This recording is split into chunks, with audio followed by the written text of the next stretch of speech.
on CBSSports.com that was done by three different people rotating picks for teams.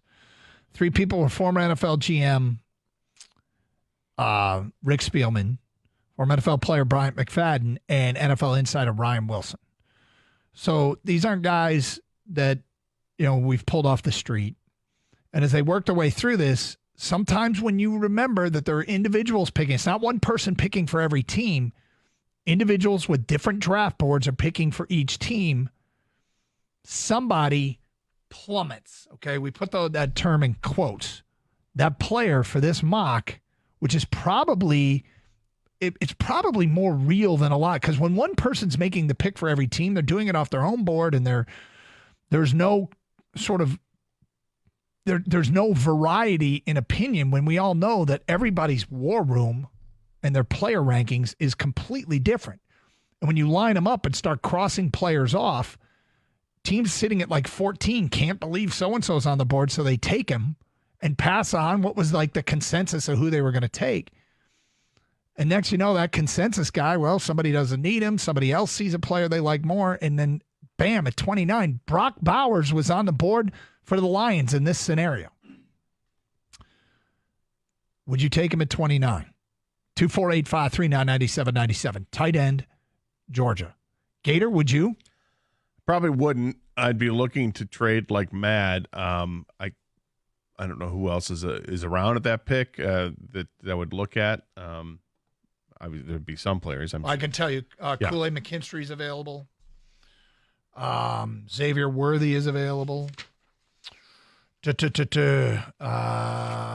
of the defensive guys. Darius Robinson's available. Adisa Isaac's available. Braden Fisk is available. Tavondre Sweat's available. Braylon Trice is available. Kamari Lassiter's available. See, so this is kind of where you get to the draft where I'm disappointed, because the guys I really covet are gone. And then there's a guy like Brock Bowers who clearly has talent, but not, is it a position in need for the Lions? They kind of need a tight end in addition to what they have because of the possibility they're going to lose Brock Wright, but he's not Brock Wright.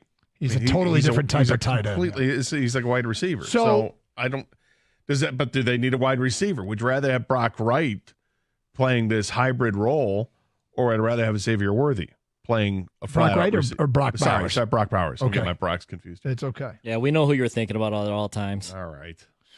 You're not wrong. I jump all over this.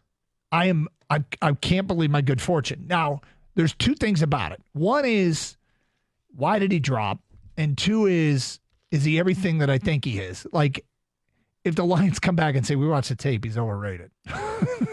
It's hard for me to argue with that, because they're seeing what seems to be clear that everybody else saw for him to even be on the board at 29. Yeah, or that we watched the tape and he's a really good receiver, but he's not a tight end. Well, that doesn't – I probably still take him if that's the case. I would take him. I would absolutely take him. I would not. Kang, what would you do? So, this depends on how far of a gap he is between the next player on his board. Like, if the Lions are going BPA and Brock Bowers is a guy they have rated as a top 5, top 10 talent, and he's there at 29, take him. Take him. It's just too much of a talent discrepancy to not take him. And let's say the cornerback, let's say it's Kool-Aid McKinstry, and he is like, number 6 on their board. Defensive back is clearly a bigger, quote-unquote, need than tight end, but the talent level is there. And Brad Holmes has said it. They pick the player, and they figure out later how to incorporate them into the team. Like, they didn't know how much Jack Campbell was going to play. When they drafted Gibbs, they had Montgomery. When they got Brian Branch, they weren't sure that he was going to start or play that much, and he did because his talent was that good. So I think with Brock Bowers, talent's too good. You'll figure a way to get him on the field if he's ready, and if he's not, you have a solid, hopefully backup. Is that what you think the Lions will do, or is that what you would do? I would do, as long as, I think Brock Bowers is a top 10 type of talent. If he's there at 29, you take him.